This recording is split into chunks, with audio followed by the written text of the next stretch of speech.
This is the gwolves Fenrir Max, one of gwolves' latest fingertip optimized releases, and one that, despite its small size, packs an insane amount of performance into its tiny shell. Now, I've used some of gwolves' smaller, more fingertip optimized mice in the past, and while those mice performed well, their shapes were very awkward for me to grip with my larger hands, and I'll admit I had some concerns when I first got my hands on the Fenrir Max, as I was worried its tiny, stubby shape wouldn't be usable with my hands. But to my surprise, this wider, boxier shape in combination with the shell's tall side profiles was very comfortable to grip, and in combination with the myriad of technical and physical improvements made here on the Fenrir, this mouth in all honesty blew me away with how well it felt and performed, and in my opinion, at least for now, the Fenrir Max is the best fingertip optimized mouse gwolves has released to date, and while the mouse does have some issue areas as all mice do, it is still overall a very impressive mouse. So in today's episode of the mel0n Review, we're going to take a deep dive and talk all about the gwolves Fenrir Max and discuss the mouse's pros and cons and much more. But before we get into it, if you enjoy the review and want to see more videos like this, including a review of the Fenrir ASIM and a teardown of the Max, be sure to leave a like on this video and get subscribed to the channel. And if you want to support what I do here on the channel with the in-depth reviews and the teardown project, consider becoming a member, as it is one of the best ways to directly support the channel, and being a member gives you early access to all upcoming episodes of the mel0n Review and teardown. But without further ado, let's get right into today's episode of the mel0n Review. For testing parameters, I used the Fenrir Max for approximately 2 weeks, daily driving the mouse for both work and gaming use. For skates, I tested the included stock dot skates as well as the full-size skates, and I used the extra pad obsidian dot skates over my testing as well. For sensitivity, I used my normal ranges of 40 to 50 cm per 360, and I tested the Fenrir on both soft and hard pad types over my testing. For firmware, I tested the Fenrir on its latest 1.0.39 firmware, and since the mouse has a 3950 series sensor which supports sensor tilting, I utilized a -4-degree tilt on the sensor throughout my testing. And for games tested, I tested the Fenrir Max in Overwatch 2, Kovacs, RoboQuest, and Valorant, as well as a couple other FPS-oriented games.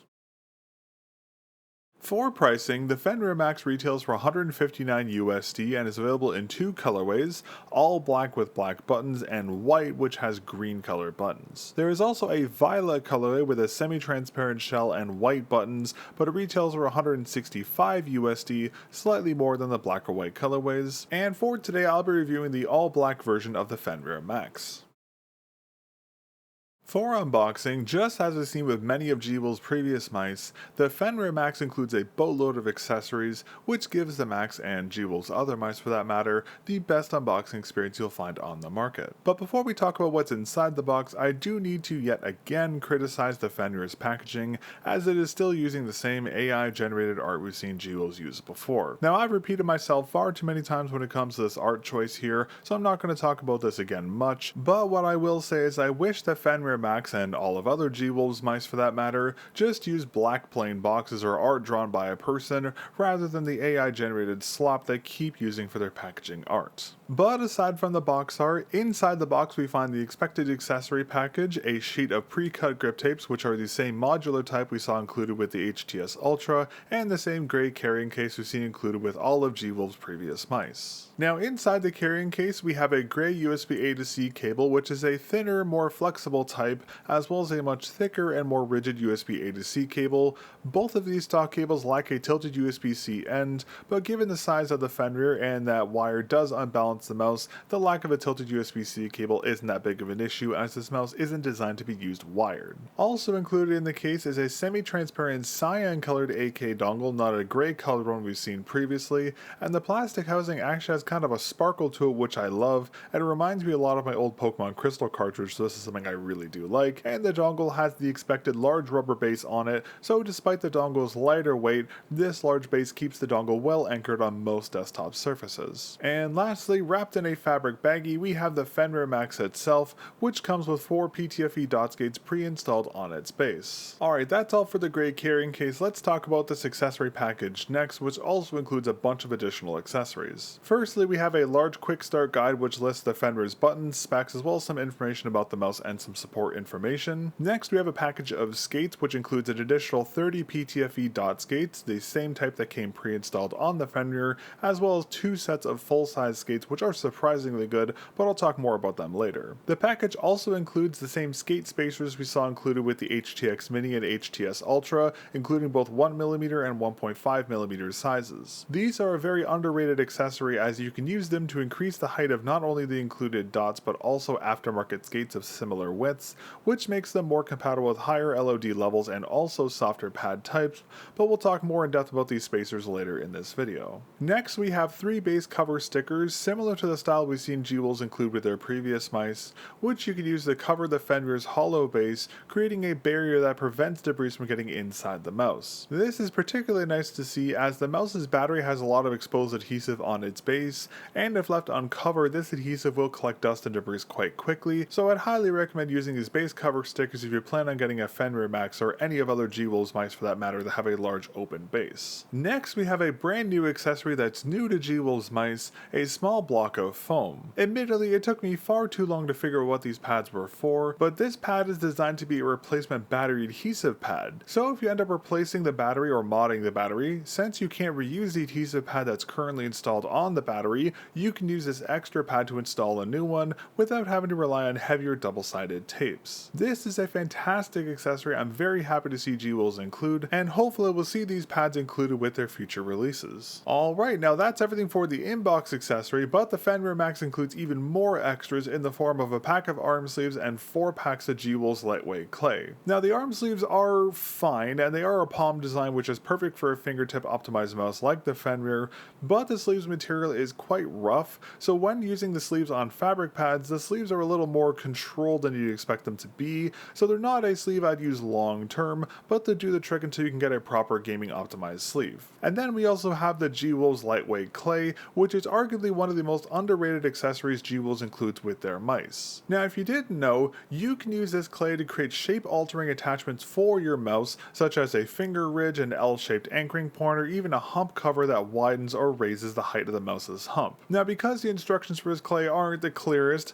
I did make a guide on how to properly use this lightweight clay, so if you want to learn more about this included clay and how to use it, you can check out my guide which will be linked on screen here and down in the video description. And the last accessory we have here is the bag that I was actually holding the clay in, which is designed to be used as a storage bag for the Fenrir. Now gwolves has included this baggie with all of their recent releases, as due to some models more open shell designs such as the HTS Ultra, some of their mice can be rather susceptible to debris building up on the inside of the mouse, so to help prevent debris related issues, gwolves includes these plastic bags so you can store your mouse in it when it's not being used, shielding it from debris. Now to be clear, you don't have to use the included storage bag as you can store the mouse in the product box or the carrying case or in an anti-static bag, but it's very important that you store the Fenrir and gwolves other mice for that matter in the above listed methods, and ensure you do not use other kinds of resealable bags such as Ziploc bags, as they can generate static charge inside them when opened, and this charge could damage your mouse, so make sure to store your mouse properly. And lastly, for warranty, the Fenrir Max comes with a 1-year warranty through gwolves,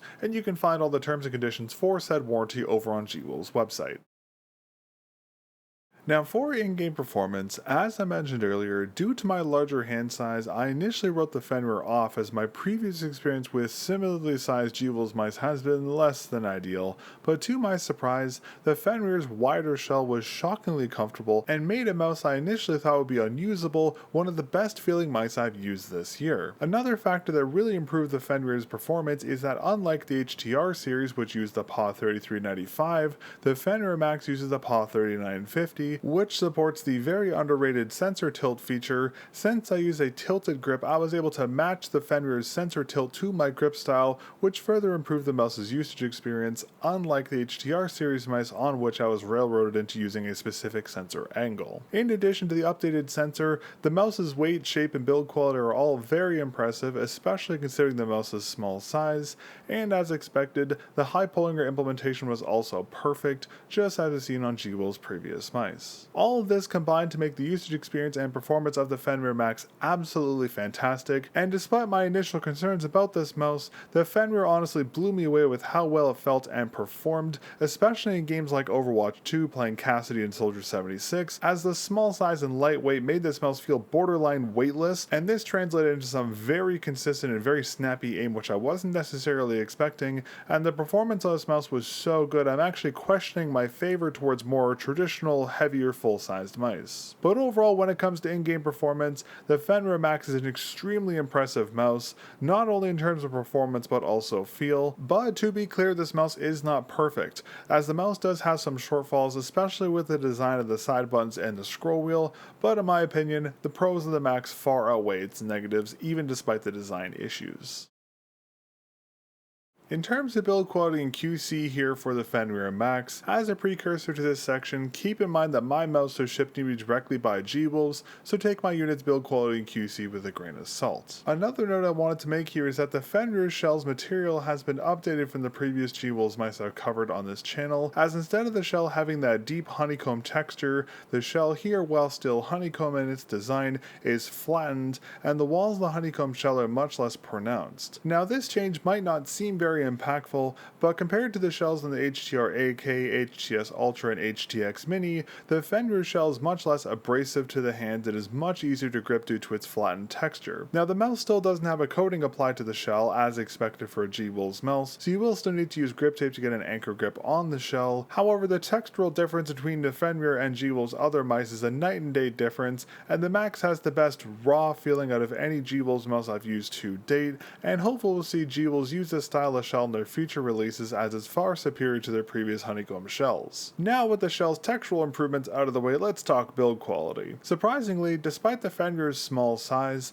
the shell is very rigid, specifically the rear hump region, which doesn't have any flexing, unlike the HTS Ultra's rear hump, which warped when pressure was applied to it. Now there is some flexing on the side shells here, but the shell only flexes when you put a significant amount of pressure on its sides, more pressure than you ever exert on the mouse even if you tense your grip very tightly. The mouse's internal build quality is also very impressive, with no noticeable issues with the soldering or any of the other internal components, and as an added benefit, unlike the HTR Pro, which was very difficult to service, the Fenrir is very easy to service, so modding, repairing, or cleaning the mouse is quite easy, and we'll talk more about how to service this mouse later in this video. And in terms of QC, much like the mouse's build quality, the Fenrir's QC is pretty much perfect. Both the main clicks are well implemented with no unevenness in their actuation weights. The same goes for the side buttons. However, while the scroll wheel's encoder is good and easy to control, the wheel and the side buttons themselves are rather shallow, which does impact their usability, but we'll talk more about this later. For weight, as expected for a gwolves mouse, especially a fingertip optimized one, the Fenrir Max is an extremely low weight spec, advertised as weighing approximately 22.4 grams. However, gwolves doesn't list what config this weight spec is based on, nor do they provide a plus-minus gram ratio for said advertised weight. Now, my unit's weight is as follows, as with no skates or grips, the mouse weighs 23.6 grams, with 4 dot skates and no grips, the stock configuration, the mouse weighs 23.9 grams, and with full size skates and no grips, the mouse weighs 24.1 grams. So unfortunately, and as is typical for gwolves products, the Fenrir's actual weight is above its advertised 22.4 gram specification. I'm unsure on how they even arrived at 22.4 grams, as the mouse without any skates or grips weighs 23.6 grams, and if you add the weight of the included grips, the mouse becomes even heavier, as full coverage grips will add around 2 grams to the mouse's overall weight, while the smaller modular pieces or just contact point coverage will add around 1.2 grams to the Fenrir's overall weight. And keep in mind that since the shell doesn't have a coating applied to it, you will need to use these grips to hold the mouse, so in reality, I'd estimate the Fenrir Max will weigh between 24.5 and 26.1 grams, depending on the amount of grip tape pieces you use and the type of skates, which brings the mouse's overall weight well above the advertised 22.4 gram weight spec. Now, similar to the packaging's AI art, I feel like I'm beating a dead horse here with the Fenrir's weight again, as I've said the same thing about gwolves' previous mice, but I'll reiterate, G-Wolves needs to better communicate their mice's true weights, especially considering the weight added by skates or grip tapes. So if you're considering the Fenrir Max, keep in mind that its weight is several grams more than advertised, and hopefully we'll see G-Wolves update the Fenrir's and their other mice's advertised weight specs so it more accurately reflects the mouse's true weight with skates and grip tapes installed. But all that said, while it's frustrating to see yet another inaccurate weight specification from G-Wolves, the mouse's true weight is still very impressive, and the mouse feels borderline weightless in the hand, especially when combined with speed optimized skates like the X-Ray Pad Jade series skates. So while I am frustrated to see another inaccurate advertised weight spec, the Fenrir Max's true weight is still quite good in my opinion. I just wish the true weight was better advertised. Now for balancing, as expected for a smaller mouse like the Fenrir Max, the unit is essentially balanced on its x-axis, right at the mouse's physical midline, being roughly even with the mouse's sensor position, but unlike a lot of G-Wolves' other mice, the Fenrir Max is more of a balancing range rather than a point, similar in theory to the balancing range we saw in the HTX Mini, just positioned centrally here on the Fenrir. Now this balancing range extends to the mouse's midline and balancing point by approximately 3 centimeters on both the positive and negative x-axis,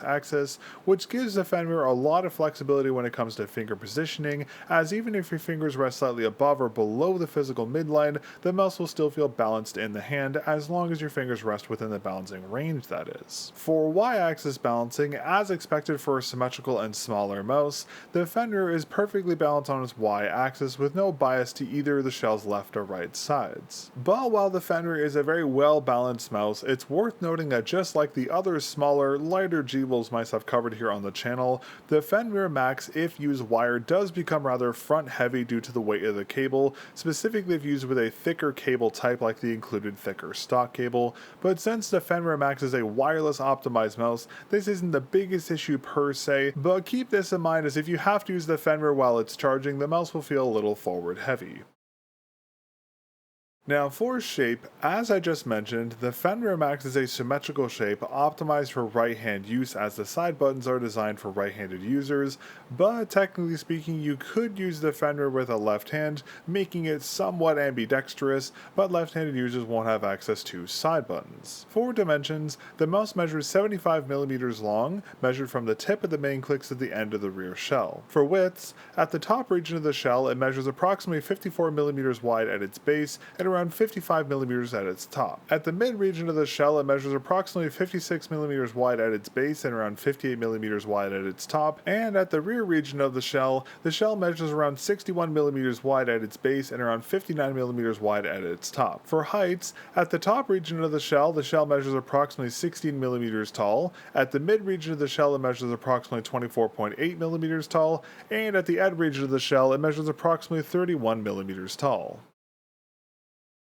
For the Fenrir shell profiles, looking from the top we can see the shorter, stubbier shell shape with the thinner top region and wider rear region. Flipping the mouse over and looking from the bottom, we can again see the unique symmetrical shell shape, and we can also see the slight difference between the bottom shell and top shell's widths as just mentioned. From the sides, we can best see the Fenrir Max's shell profile, which has a very low forward region which gradually rises until the mid to end region, where the top shell peaks having a very bulbous shape to it, then it steeply descends to the rear shell's termination point, similar to how the HTR Pro's rear shell declined just without a lip at its base here on the Fenrir. Looking from the front, we can best see the forward shell's profile as well as the main click design, both of which have fairly pronounced finger grooves in them. We can also see the curvature of the left and right side shells from the front, which are outwardly tilted at the front region and then gradually become flatter towards the mid region and then become slightly inwardly tilted towards their end region, and it's also worth noting that the side shell profile here on the Fenrir lacks that curvature that we've seen on other G-Wolves mice, so they're mostly flat. And lastly, looking from the rear, we can see the Fenrir's rear hump profile the best, which is a very wide, slightly peaked design, being much less pronounced but being much wider than a traditional hump design. For contact areas for my 19.05 by 12.7cm hands using a tilted fingertip claw hybrid grip here on the Fenrir Max, my thumb naturally rests towards the mid region of the Max's left side shell within the aforementioned balancing range. My index and middle fingers rest towards the top region of the shell buttons, and due to the pronouncedness of the groove that runs through the main clicks, my fingers are naturally guided towards the center of the shell buttons, while my ring finger rests slightly above the mouse's midline towards the end region of the upper section of the balancing range, and my pinky finger rests opposite of my ring finger below the mouse's midline towards the end region of the lower balancing range. I also wanted to note here that due to the Fenrir's hump design, users with smaller hands might find that their upper mid palm region makes some contact with the peak of the Fenrir's rear hump, creating a resting point, so to speak, which technically makes the Fenrir Max claw grippable with very small hand sizes, but most hand sizes will never make contact with a shell hump due to the mouse's size.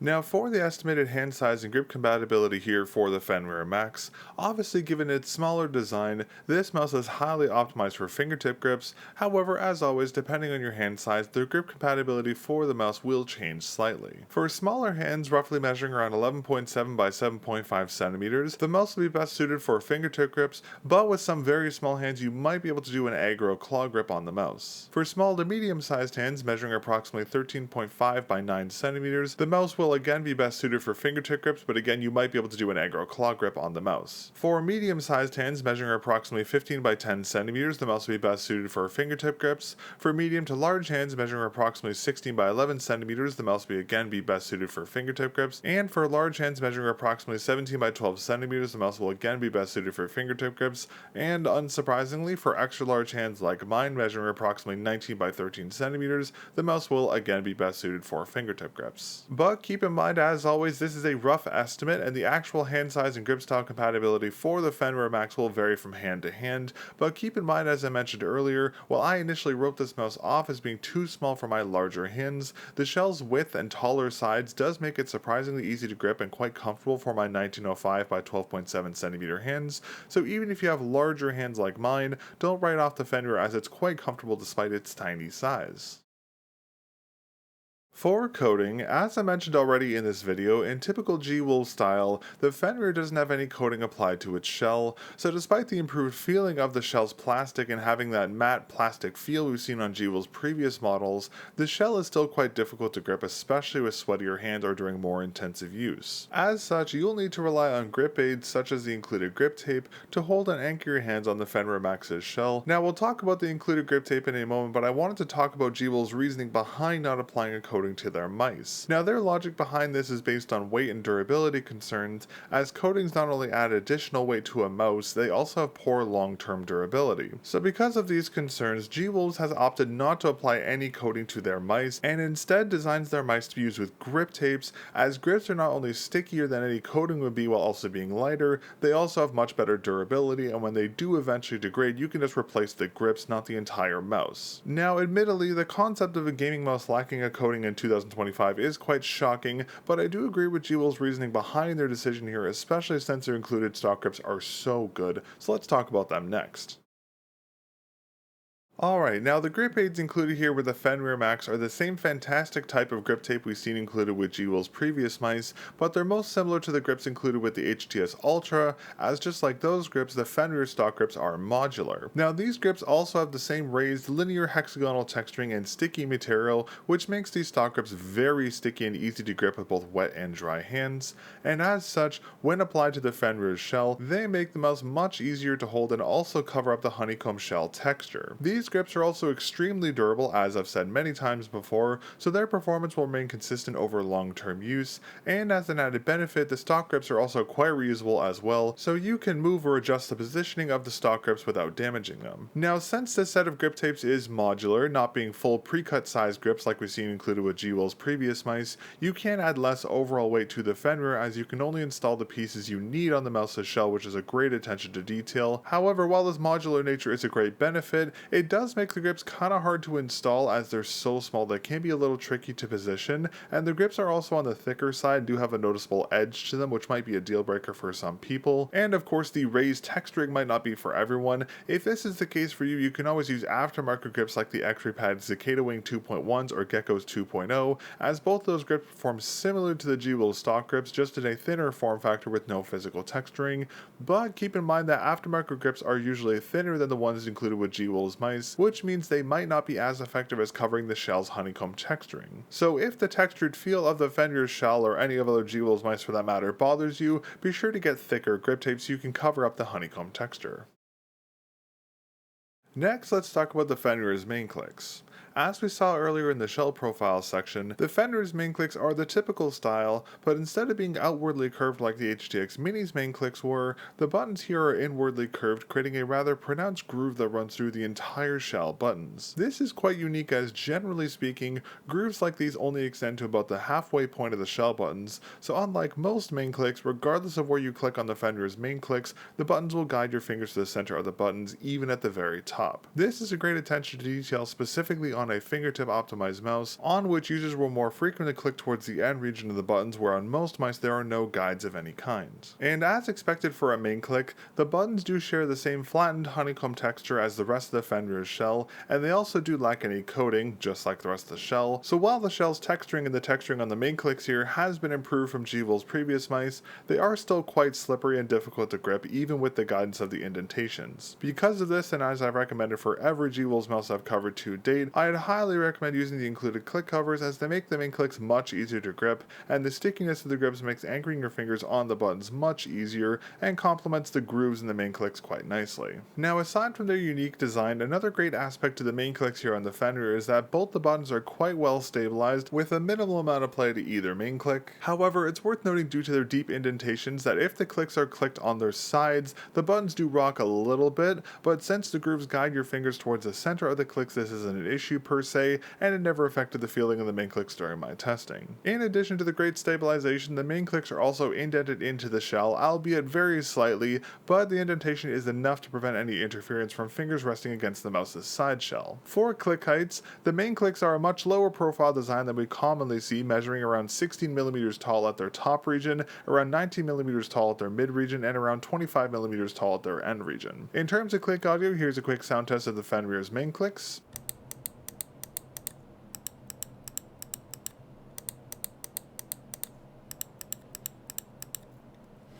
Inside, the Fenrir is using the Wano blue shell pink dot switches for the main clicks, which are rated for the expected 80 million cycles. Now, just as seen on gwolves' previous Wano blue shell pink dot implementations, instead of having a smoother, less tactile feel that we commonly see, the versions gwolves uses have a much more tactile feeling with a more pronounced actuation point to them, which makes them feel much better than the normal versions. However, they still don't feel as good, at least personally speaking, as the mel0n D2 LS21 switches gwolves used for the HTX Mini's main clicks. For actuation weight, despite the improved click feel, the switches here on the Fenrir Max are still average, feeling around 60 gram force, but as expected, the actuation weight does change depending on where you click on the shell buttons, as they'll be around 60 gram force towards the top to mid region, but towards the mid to end region, the button's actuation weight is a little higher, being around 70 gram force. For travel, both the main clicks do have a low to medium range of pre and post travel, and these ranges will increase to more around the mid range if you click towards the end of the shell buttons, but despite the longer travel, both main clicks do have a great snappy rebound, which makes the buttons decently spammable. So overall, while they're not using the same switches as the HTX Mini, these Wano blue shell pink dot switches are very well implemented and do feel quite good regardless of their more average nature. For side buttons, this is where the Fenrir gets quite interesting, as while the buttons are the same design, being the smaller pill-shaped buttons that we've seen on the HTR series mice, having the same forward angling to match the upper shell's curvature, their positioning is quite different from the HTR side buttons, as instead of being centrally positioned, the buttons are located around 4 cm behind the mouse's midline. Now, this significantly impacts your usability, as the forward button is relatively easy to actuate, but the rear button is so far back in the shell it's very awkward to reach, at least with my hand size. In addition to the unique positioning, the side buttons are very short and do not protrude from the Fenrir's side shell much, which makes them even trickier to actuate, the same issue I had on the original HDR-AK's side buttons. Now you can patch this quote-unquote by using the included side button covers to make the side buttons slightly taller and easier to grip, and the grips also make the side buttons easier to grip, as just like the rest of the shell they don't have a coating, so they can be a little slippery. But while you can fix the side buttons with the included grips, personally speaking I would have much rather seen gwolves make the Fenrir side buttons more pronounced like they did in the HDR Pro, as that would significantly improve their usability, but even if the buttons were taller, their positioning is still less than ideal in my opinion. Now due to the Fenrir's smaller size, there isn't much gwolves could have done about the positioning of the side buttons, as there's little to no real estate for the side buttons to be positioned any more forward in the shell than they already are, and moving them lower in the shell would make them too easy to misactuate, as your thumb would rest on top of the buttons. Therefore, the only real way gwolves could really improve the Fenrir's side buttons would be to make them taller and more pronounced from the shell, but even with this, the rear side button is still going to be quite difficult to use due to its positioning. On the plus side though, these side buttons, despite their smaller size, are very well stabilized, feeling similar to the stabilization of the main clicks but with the same slight play to them. However, this is nothing significant enough to impact their usability. In terms of audio feedback, here's a quick sound test of the Fenrir Max's side clicks.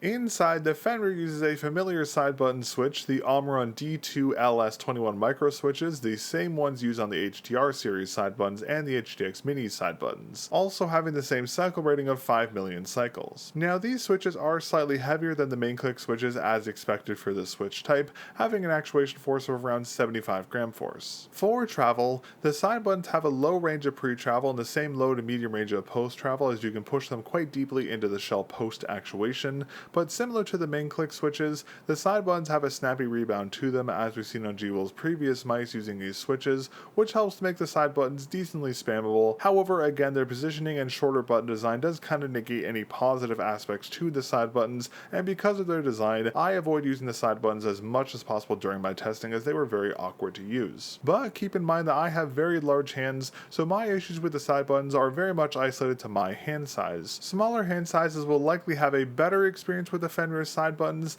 but even on smaller hands I still think the side buttons should be taller and more pronounced.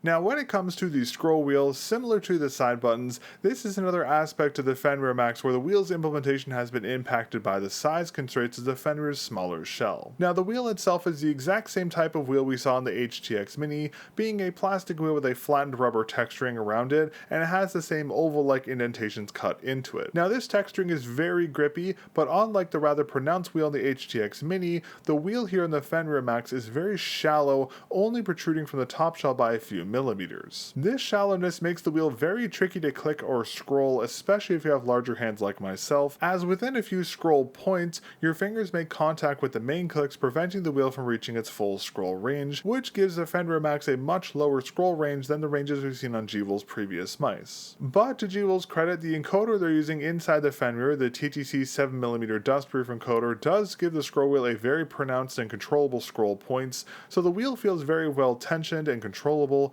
However, again, the wheel is just too shallow, preventing you from utilizing the great encoder, which is a shame. Also, speaking of scrolling, the scroll wheel click here on the Fenrir Max is decently implemented, as the click uses the expected TTC pillar switch, which, while it is on the heavier side, having an actuation force of approximately 80 to 90 gram force, the rebound on the switch is surprisingly good, which makes the scroll wheel click usable, but again, actuating the wheel can be quite awkward due to its shallowness. Now, just like the side buttons, again, the scroll wheel's height is limited by the Fenrir's smaller shell, as if they were to raise the height of the encoder to make the wheel taller, the top of the encoder could have interfered with the actuation of the left click. Sure, they could have milled out a section of the left click and had the top of the encoder poke out through it, but this would negatively impact the left click's usage. So again, there's not really much gwolves could have done to improve the scroll wheel here, as considering the size constraints, the wheel is implemented as good as it could be. And again, I wanted to note here that I do have very large, wide fingers, so shallower scroll wheels like this one are very difficult for me to use, but it can be easier for people with smaller hands to use, so keep in mind my experience with the scroll wheel might not be representative of the experience of someone with smaller hands, just like I said with the side buttons.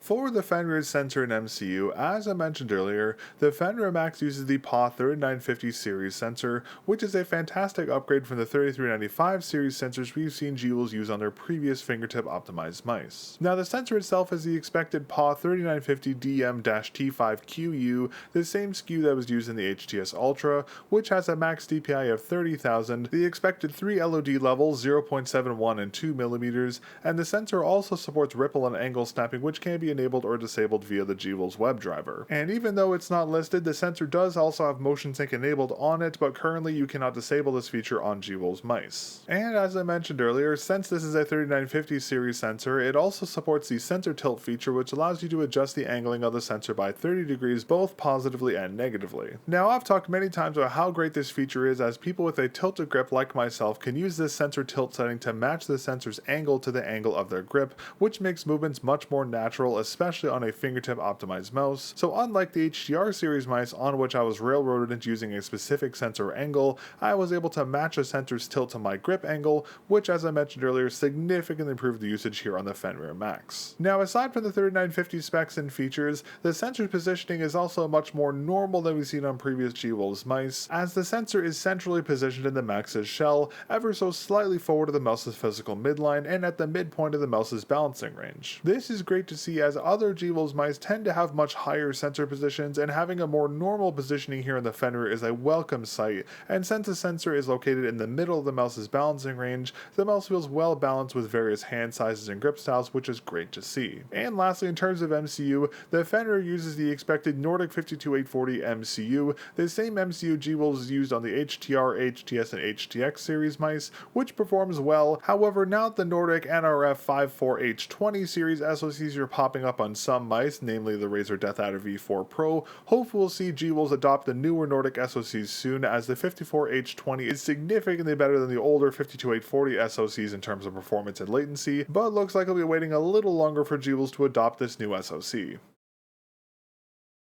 Now, for connectivity and high polling rates, the Fenrir Max supports 125Hz to 8000Hz over its wireless 2.4 GHz connection, but the mouse is still capped to 125Hz to 1000Hz on its wired USB-C connection. Now, since the Fenrir is a wireless optimized mouse which is not designed for wired use, the lack of 8K polling on the wired connection is understandable, as the only time you'll ever use the mouse wired will be while it's charging. Now, we've also seen gwolves' other series of mice have the same limitations on wired connectivity, specifically their fingertip optimized mice, so this isn't exactly surprising here on the Fenrir. But that said though, hopefully in the future we'll see wired 8K polling on all of gwolves mice, but it looks like we'll be waiting a little bit longer for that. But despite the wired limitations, as we've seen on every gwolves mouse to date, the Fenrir's wireless and wired polling rate implementations were perfectly implemented, and all the various polling rates on the various connectivity types work flawlessly in all the games I tested the Fenrir Max in.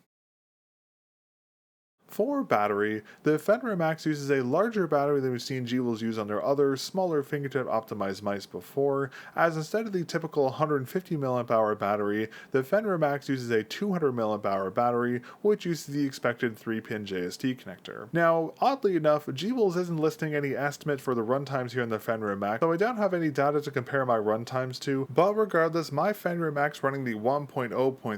firmware and the DPI set to its max of 30K, the base LED enabled and set to a static color, the auto sleep set to 600 seconds and placed on a mouse jiggler to simulate constant use. On 1 GHz, my Fenrir Max lasted around 94.67 hours, on 2 GHz it lasted around 43.5 hours, on 4 GHz it lasted around 25.73 hours, and on 8 GHz it lasted around 19.46 hours. Now, while these values are quite impressive for a 200 mAh battery, there is a degree of error to these estimates, as the WebDriver only shows the battery life in 5% increments. So when the software would show the battery level as 75%, for example, in reality the battery life could be anywhere between 71 to 74%, so take these estimated runtime values for the Fenrir here with a grain of salt, as there is a degree of error to these measurements, and your mouse's runtime will probably vary. And also, it's worth noting, if you do enable the added comp mode feature that forces the 3950 sensor to scan at a higher locked FPS rate instead of a variable rate like it normally does, this setting when enabled does draw additional power and will further further reduce the Fenrir's runtime. However, from my testing, I found that the power draw did fluctuate quite a bit when this mode was enabled, so it was kind of hard for me to get an accurate reading of how much this comp mode will affect the battery life, and of course the inaccuracy of the battery readout didn't help. So because of this, I wasn't able to get any accurate readings of how much this comp mode will affect the Fenrir's runtime, but regardless, it will reduce the runtime compared to the above values just by varying degrees. But regardless of all this, the battery life here on the Fenrir Max is honestly quite good, and keep in mind that the battery will likely improve with future firmware updates, so be sure to update the Fenrir's firmware whenever there is an update. And I also wanted to mention again, as I said earlier, the Fenrir includes an extra foam adhesive pad for the mouse's battery. So if you need to replace the battery or want to mod in a larger or smaller capacity battery, it's very easy to do so, which is a great attention to detail from gwolves. But this adhesive pad, since it's anchored to the top of the PCB right above the sensor, does hang off the rear edge of the PCB by a few centimeters, which does expose the adhesive, and as I mentioned earlier, this exposed adhesive does attract a lot of debris, so I'd highly recommend using the included base cover stickers to prevent debris from building up inside the mouse and on this area of exposed adhesive. In terms of software, the Fenrir Max uses gwolves web-based software, the same version they've used for all their recently released mice, and as I said previously when I covered their other mice software, I quite like this WebDriver as it's quite easy to navigate and use. But keep in mind, this driver only works on Chromium-based browsers such as Edge, Chrome, etc., and the driver links will be down in the video description, and once you load onto the page, you can click the Connect button, select your mouse from the drop-down menu, and then you can start to use the WebDriver. Now this WebDriver has a single page layout with multiple tabs, all with different purposes. Firstly, in the DPI tab, you can adjust the mouse's DPI levels and set the number of onboard profiles. You can also customize the mouse's lighting or disable it entirely. Under the key settings tab, you can rebind all the keys on the mouse if needed, but sadly there's no option to bind a key to swap between the mouse's profiles, so if you utilize multiple profiles here on the Fenrir Max, you'll need to swap through them via the web-based software. Under the parameters tab, you can adjust the mouse's debounce timing for the main clicks and scroll wheel, adjust the mouse's polling rate, enable or disable angle snapping and ripple, as well as set the mouse's auto sleep timer. If you don't see some of these options in your software, click the little arrow at the top right corner and the menu should expand to show all these additional settings. I also wanted to mention there is a new setting I talked about a moment ago that was just added with the 1.0.39 firmware, the comp mode. This mode sets the mouse's sensor to scan at a constant 20k FPS instead of the lower variable FPS rates it does normally. Now this does technically improve the performance of the sensor, but at the cost of additional power draw. Now this setting is identical to the comp modes we've seen WLML's Pulsar and Endgame Gear implement on their mice, and while again it does technically improve the mouse's performance, personally speaking I didn't notice any major difference when it was enabled or disabled, just have experience with previous implementations of comp modes, so while this feature is nice to have, you'll be better off utilizing the Fenrir's high polling rates for a more impactful boost to the mouse's performance. But overall, just as seen with gwolves' other mice, the WebDriver's implementation is quite good, and the only thing I'd like to see improve would be adding a profile toggle or swap rebind to the mouse's key rebind options, but aside from that, the rest of the implementation of gwolves' WebDriver is fantastic, just as it's been previously. Next, let's talk about my favorite topic for every mouse I cover here on the channel, repairability. Now, as I mentioned earlier, unlike many of gwolves' previous fingertip optimized mice, such as the HDR Pro, which was rather tricky to service, the Fenrir Max is a very easy to service mouse, being as easy to open and service as the HTS Ultra or the HTX Mini. This ease of service not only makes cleaning the mouse's internals very easy, but also repairing our modding components very easy, especially the battery, as the mouse includes that extra adhesive pad I mentioned earlier, and we'll talk all about how to fully disassemble and reassemble the Fenrir Max and more about the mouse's modding options, individual component weights, and more in the Fenrir Max's teardown video, so be sure to get subscribed so you don't miss that video. Now for stock skates, as we discussed earlier in this video, the Fenrir Max comes with the typical 4 PTFE dot skates pre-installed, but it also includes an additional 30 PTFE dots and 2 sets of pre-cut full-size skates. Now I tested both types of the included skates over my testing, and I found the dots to be fine. Not my favorite type of dot skate to be sure, but they were fine. The full-size skates, however, were quite surprising as they performed great here on the Fenrir, but due to their 100% PTFE nature, and since I'm currently testing testing the Razer Atlas, I ended up removing the stock skates and opted to use the X-ray pad Obsidian dots as they're much more durable than the included skates when used on glass. But to be clear, if I wasn't using a glass pad, I'd probably keep using the full-size stock skates as they were actually quite good on regular soft pad types. Also, on the topic of aftermarket skates, another great feature here on the Fenrir is that the base of the mouse is completely flat and the base's design is quite compatible with aftermarket skates, and I was able to use not only 6.5mm dots but also 8mm dots and donuts and even larger 9.5mm donut skates here on the Fenrir, which is a great improvement as some of gwolves' previous mice weren't very compatible with aftermarket skates due to their base's design. And as I talked about earlier in the unboxing segment, the Fenrir includes these two sheets of foam pads. Both sheets include 30 pads, but they differ in heights as one set is 1mm tall and the other set is 1.5mm tall. Both sets, however, have the same width, measuring approximately 6mm wide. Now, these pads act similar in concept to the layers of SMPF foam we find on the X-ray pad Air series skates, as they're designed to sit under the mouse's skates and act as a buffering layer, so to speak. Now, since gwolves foam is harder, it's not as effective as reducing audio and physical feedback from the skates, but what it does better is that it raises the height of the skates, as their harder material doesn't compress as much as the softer SMPF foam material does. Now, gwolves says these are included to accommodate higher LOD levels, which makes sense considering the stock dots are so small and short, but in my opinion, they're more effective at raising the skates so they're taller, helping to avoid bottoming out issues when using dot skates on softer pad types. Now, since the Fenrir's base is flat, this isn't exactly an issue per se, but these foam pads are very useful on other mice that have deeper skate cutouts, so I'd recommend keeping these on hand as they can be quite useful. Just remember to adjust your mouse's LOD to account for the added height from these spacers if you end up using them. And lastly, let's talk about cables. As I mentioned earlier in the unboxing segment, just like the HTR-8K and all of gwolves' recent releases, the Fenrir Max includes two types of stock cables. The first cable is a standard USB A to C cable, but it's a thicker, more rigid type with a semi-rough paracord wrapping, and this cable is very similar to the average stock cable you'd find included with most gaming mice. The second cable, on the other hand, though, is a USB A to C cable as well, but it's much thinner and more flexible with a smoother paracord wrapping. Now, both these cables perform the same over my testing, and the only differing factor between them is that the thinner cable is much more flexible than the thicker, more rigid cable, but aside from this, I didn't run into any issues using either of the cables over my testing. Now, normally I critique the included cables for being too rigid or having a non-tilted USB-C end, but since this mouse isn't designed to be a wired mouse, nor does it support polling rates above 1k Hz on the wired connectivity, I'm going to give gwolves a pass here. However, as I mentioned earlier, and as we've seen on gwolves' previous mice, if you use the mouse wired, it will feel a little front heavy because the mouse is so light,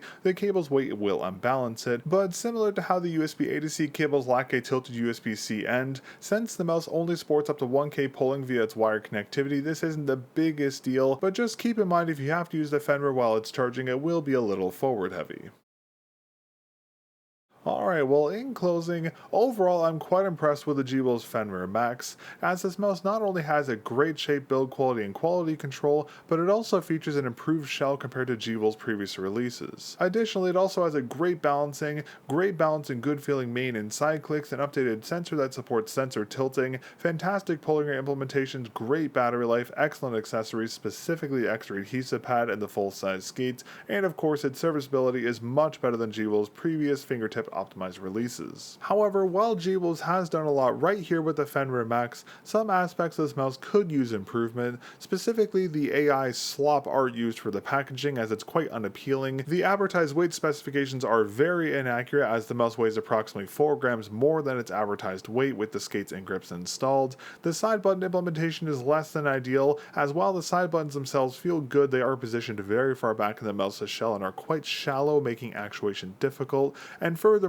the mouse's scroll wheel is very shallow, which also makes it difficult to fully utilize. But despite these issue areas, I'm still very impressed with the Fenrir Max, and as I mentioned earlier, I was blown away with how solid this mouse felt and performed. And again, as I said several times in this video, I initially wrote this mouse off as being unusable for my hand size, but it really surprised me to the point where I'm questioning my bias towards larger full-size shapes, as the Fenrir Max in its tiny shell performed so well even despite its few flaws. I actually actually really did enjoy using this mouse. So for now, in my opinion, the Fenrir Max holds the crown as gwolves' best fingertip optimized mouse release to date, but we'll have to see if the Fenrir Asim and asymmetrical version of the Fenrir can steal the crown, but that'll be a topic for a future video, so be sure to get subscribed so you don't miss the Fenrir's Asim review. But in the meantime, if you'd like to learn more about the Fenrir Max or pick one up for yourself, you can find the Fenrir Max's product page linked down in the video description. But with that, that's everything for today's episode of the mel0n Review. Big thanks again to gwolves for sending over the Fenrir Max for review. I greatly appreciate it. And big thank you to all of our channel members who make what I do here on the channel possible. If you'd like to support my efforts here on the channel with these in-depth reviews and the Teardown project, consider becoming a member here on YouTube, as that is the best way to directly support the channel, and being a channel member also gives you early access to all upcoming content. So if you'd like to support what I do here on the channel, become a channel member today. But thanks again for watching my review of the gwolves Fenrir Max, and I'll catch you all in the next episode of the mel0n Review. Peace.